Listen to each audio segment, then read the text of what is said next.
I just wanted to check whether the Minister consulted with Ethical Clothing Australia prior to terminating their funding. No, Senator. No. Right. No. Can you give me an idea of how much notice they were given?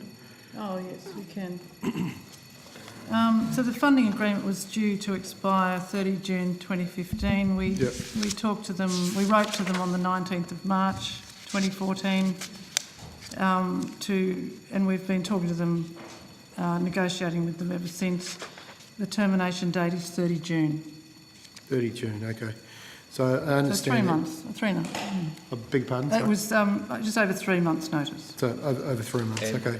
And if I might just quickly, Senator Whish-Wilson, in your absence, I also indicated that the ACTU, in similar circumstances, had funding cut, as did ACCI, as did AIG.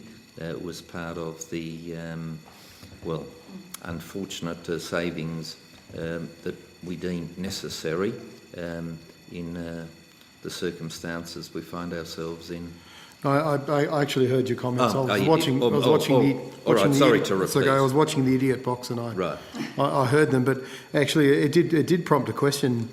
Watching the Senate estimates as well. So that's what I'm saying. You must have been watching us as well as the idiot box. I must say, Senator Betts, it did prompt a question. You seem to imply that perhaps taxpayer money was better spent elsewhere than on this type of program. Do you accept that there's a role for governments to play in helping provide information where markets fail on the cost of production of goods and services? And that is where the Fair Work Ombudsman in particular has a very important role, and in fact has a stronger role because they can actually prosecute matters, and I think that's a better mechanism. But some of these things, I think, the union got $400,000 from the government as well.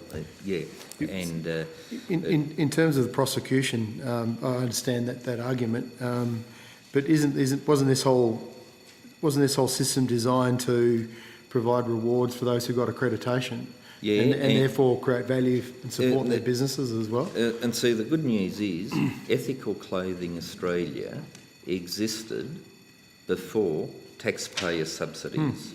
And the good news is, from the notes I've got in front of me, that it is going to go back to where it was before somebody tried to make a jolly good fellow of themselves by using other people's money to help bankroll this organisation. So it was previously self-sustaining by those elements within the industry, and it will be again, and that is, from my perspective, good news. I accept Senator Betts. It's fantastic that some people and organisations can come together and do a good thing for other people without any direct benefit to themselves, and it's good that the government picked up on the process and gave it some momentum, because actually it's only the tip of the iceberg really in terms of certification, especially when we look at products that are imported from other countries that have very low standards of worker safety and conditions.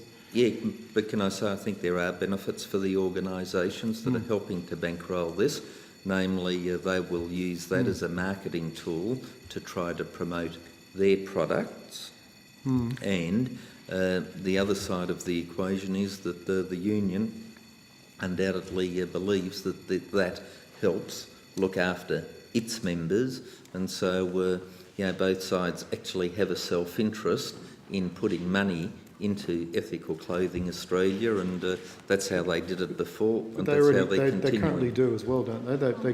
They derive some of their income from their own fees. So what percentage? Accreditation fees. So what percentage would that be of their overall funding? Well, they get about $300,000 to $6,000 depending on the size. Right. $150,000 a year.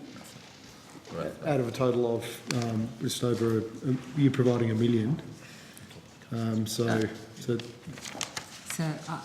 $1 million annual grant, 400,000 of that went to the textile, clothing and footwear union. To the union, okay.